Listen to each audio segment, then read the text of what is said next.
necessary, adding that the current structure was left unattended to.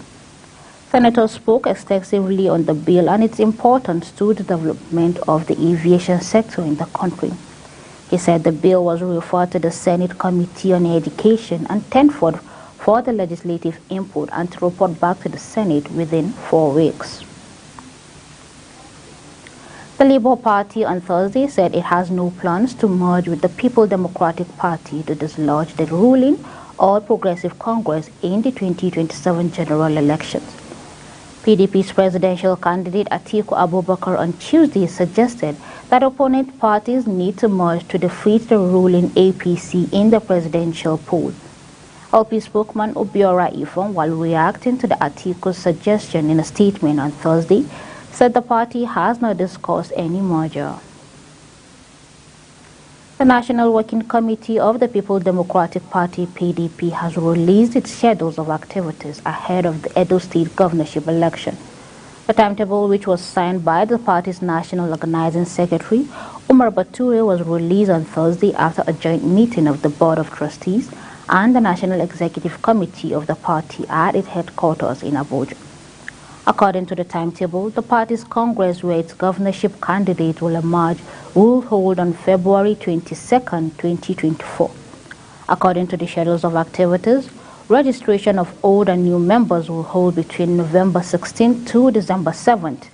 December 14th is the last day for the submission of the ward register to the Directorate of Organization and Mobilization, or stakeholders consultative meetings with the National Working Group will hold between December 19th and 20th.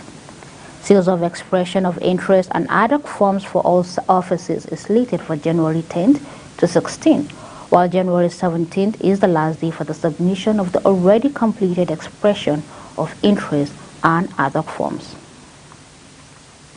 The Nigerian Air Force (NAF) is committed to enhancing its safety management systems across all units, with special focus on operational and engineering units.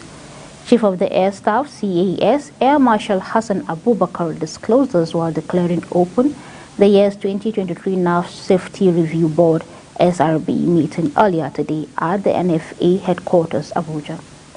He notes that safety management in the NFA is a major priority and co-function in view of the technical and complex nature of assigned tasks and roles of the service. Earlier, the NAF Chief of Standards and Evaluation, Air Vice Marshal Michael Onyebashi, noted that the SRB is designed to discuss and review issues related to safety policies and regulations, as well as allocate resources for the enhanced safety standards in the NAF. He also revealed that the board is expected to provide appropriate directives and guidelines that would ensure the entrenchment of a positive safety culture in the NAF.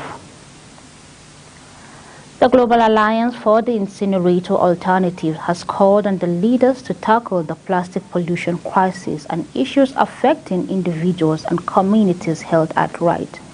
The Alliance made this known in a press statement released on Wednesday ahead of the third session of the Intergovernmental Negotiation Committee, INC, on plastic pollution, featuring representatives from a coalition of the civil society organizations.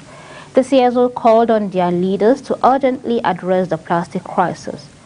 The Alliance stands, according to the Alliance, the negotiations are not only an opportunity to address environmental concerns, but also to tackle issues that affect the health and right of individuals for a comprehensive set of crucial measures. The Director General of National Youth Service Corps (NYSC), Brigadier General Yusha Udokar Ahmad, has warned Corps members that to avoid every form of misconduct that may lead them to trouble during their service year. He added that violators of NYSC bylaws and other laws of the country will be sanctioned appropriately.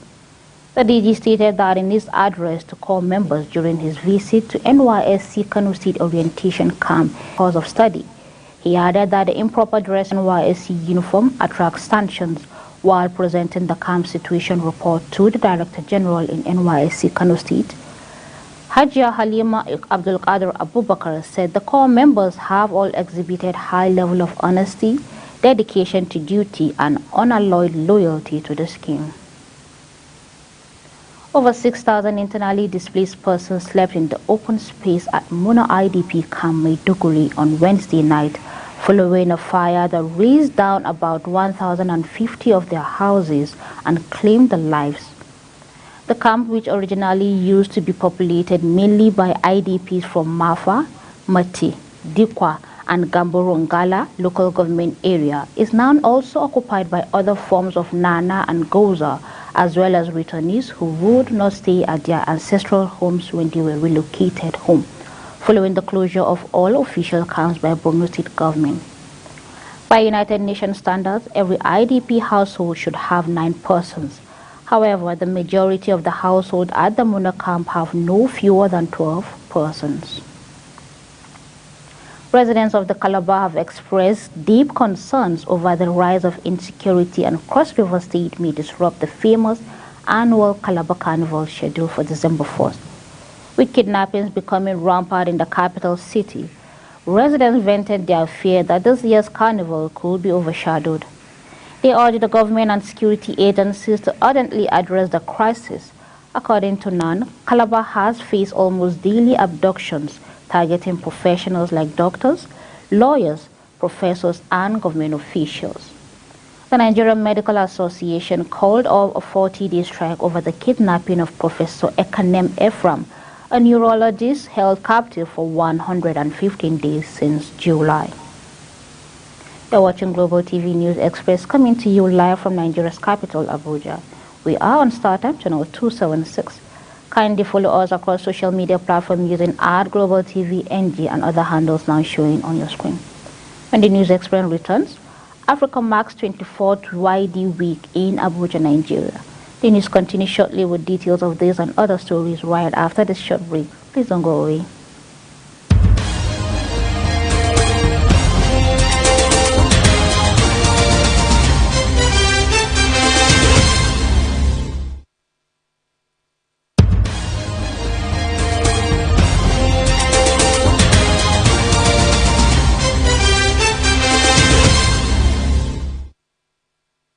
Welcome back to Global Television, bringing you live broadcasts of the News Express from the nation's capital, Abuja. Back on the stories and on the foreign scene, China condemned the Thursday U.S. President Joe Biden's description of Xi Jinping as a dictator as extremely wrong. After the two leaders wrapped up a summit in California, Foreign Minister spokesman Mo Ning says this kind of speech is extremely wrong and is irresponsible political manipulations.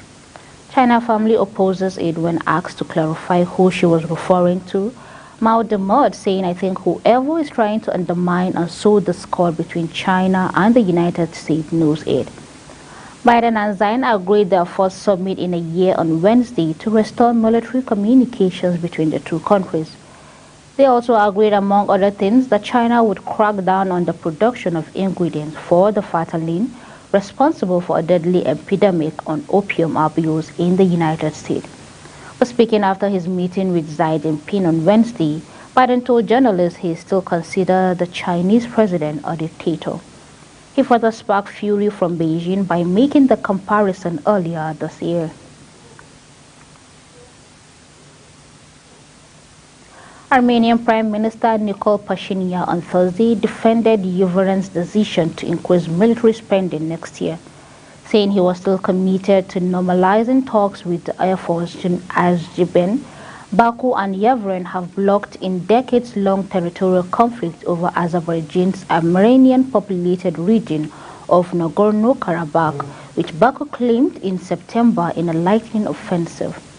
Addressing lawmakers in Yerevan, Pashinyan said his government planned increase in defense spending by some 7% next year isn't a preparation of war, but rather a preparation for peace. He also said that Yerevan's politicals will sign in the coming months a peace agreement with Azerbaijan remains unwavering. A specialist drilling machine has been deployed to rescue 40 Indian workers trapped inside a tunnel for more than 4 days in Uttarakhand state. It was flown from Delhi Wednesday after attempts to drill through its debris using another machine failed. The machine will help drill a passage so that a pipe could be inserted through which workers can crawl out. They have been sucked inside since Sunday after a landslide caused a portion of the tunnel to collapse. Authorities said they did not want to speculate how long tasks of clearing the debris might take, but they were expecting a positive development by Thursday evening. Let's take a look at business, where Nigeria has reiterated its commitment to the Single African Air Transport Market, SAATM, due to its immense economic benefits for the African continent. Nigeria's Minister of Aviation and Aerospace Development, Festus Keyamo, who stated the country's commitment, said SAATM, when implemented, would also reduce the continent's trade deficit by 51%. He spoke in Abuja at the 24th Yamoussoukro Decision YD anniversary as part of the Yamoussoukro's week holding at Abuja from November 13th to 16th, 2023 under the theme Africa Wants to Fly. Speaking on the theme, he said Africa Wants to Fly is not just a theme, but a reflection of the profound desire deeply rooted in the hearts of countless Africans. Three regulations on the Petroleum Industry Act are being considered by the Nigerian Upstream Petroleum Regulatory Commission, NUPRC. Speaking at the Phase 4 Stakeholders Engagement on Drought Regulation, the Assistant Director Legal Kingston, Ezeego Chinwedu, explained that the PIA 2021 calls for consultations with the members of public and stakeholders in the industry before adoption. Global TV's correspondent Subarat Usman completes the story. Section 261 of the Petroleum Industry Act 2021 states that in issuing regulations, the Nigerian Upstream Petroleum Regulatory Commission should hold consultations with stakeholders and key players in the industry. We are considering now is 3 out of the 7 that's made up the ones we are doing for this particular segment, and hopefully by the time this is concluded, we will then be able to hold further consultations, because we have in development another 10 regulations, because the Commission have identified about 26 to 30 regulations that we consider as key regulations that are required and needs to be in place almost immediately. Assistant Director Legal Kingston Ezeego Chinwedu explained that this is part of the innovations of the Petroleum Industry Act 2021 and the governance of the industry. Kingston Ezeego Chinwedu reveals that 3 regulations are up for consideration. They are the Draft Upstream Petroleum Code of Conduct and Complaints Regulation 2023, the Draft Upstream Petroleum Act Harmonizations 2023, and the Draft Amendment Regulations to the Host Communities Regulation 2023. Of these 3 regulations, the very first 2 are new in the industry, are quite novel. The first one, the Code of Conduct and Compliance Regulation, as you can deduce from the title of the regulation, seeks to prescribe acceptable conduct. Our industry is a heavily, and business is a heavily regulated one, where very strict rules are followed because of the type of risk that is involved generally in the business of petroleum operations. He said because licenses and leases under the old PIA are still in operation, there's an ongoing dual regime. He explained that due to this, a harmonization regulations needs to be carried out to enable the regulator to tell which aspect of the PIA that will be applied generally and which to be applied in preserving the rights of licenses and leases that have not converted to the new law. Subarat Usman, Global Television News, Abuja. Nigerian inflation continues to defy global trends, setting a new multi-decade of 27.3% in October, even as experts warn that prices, which have been an upstream in the past 2 years, will not abate anytime soon. Stakeholders are particularly concerned about the impact of runaway food inflation, which rose to 31.5% on households, and how the crisis could push more individuals below the poverty line. The National Bureau of Statistics (NBS's) inflating reading aligns with the expert estimations we have projected the country's inflation to hit 30% before any inflation sets in.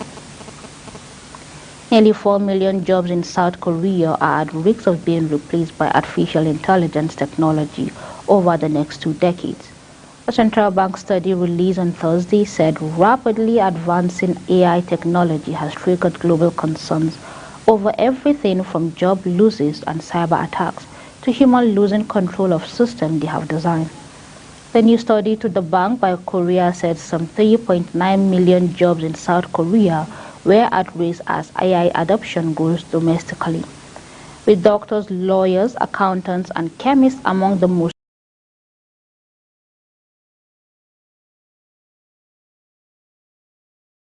and have greater risks to being replaced, the study said. The Bank of Korea reportedly noted that while AI technology is a threat to existing jobs, it also creates new employment opportunities, including for engineers who develop and maintain AI systems, as well as AI-related startups. And on sports, Super Eagles coach Jose Peseiro has insisted that Francis Uzoho remain his first-choice goalkeeper, despite call for him to be dropped from the squad. The 25-year-old formed from being the biggest taking point ahead of the Eagles' 2026 World Cup qualifiers against Lesotho on Thursday at the Godswill Akpabio Stadium in Uyo. Nigeria Super Eagles will begin their 2026 World Cup qualification campaign journey today against Lesotho at the Godswill Akpabio International Stadium in Uyo. Our sports correspondent Sharon Najay has details and more. Currently on a 5-game unbeaten run, the Eagles will be relying on the prolific form of Kelechi Iheanacho, Victor Boniface, Taiwo Awoniyi, and Temre Murphy to kickstart their qualification campaign on a winning note after Rwanda and Zimbabwe played out a goalless draw on Wednesday. The Super Eagles have won all 4 meetings with Lesotho, scoring 10 goals and conceding 2 while keeping clean sheets in 3. In their last face-off during qualifications for the 2021 AFCON, goals from Victor Osimhen, Ogenekaro Etebong, and Paul Onuachu handed Nigeria a convincing 3-0 victory inside the Teslim Balogun Stadium in Lagos. Meanwhile, as part of steps to ensure a successful outing for Team Nigeria at the 2024 Olympic Games in Paris, Minister of Sport Development Senator John Enoh has inaugurated a 14-man ministerial strategy committee in Abuja. Senator Enoh said the committee will spearhead Nigerians' preparations for the upcoming games by ensuring meticulous planning and strategic execution of the plans. He added that the inauguration of the committee underscores his unwavering commitment to fostering excellence in sports and providing the necessary support to Nigerian athletes. Sharon Ajay reporting for Global TV News. As we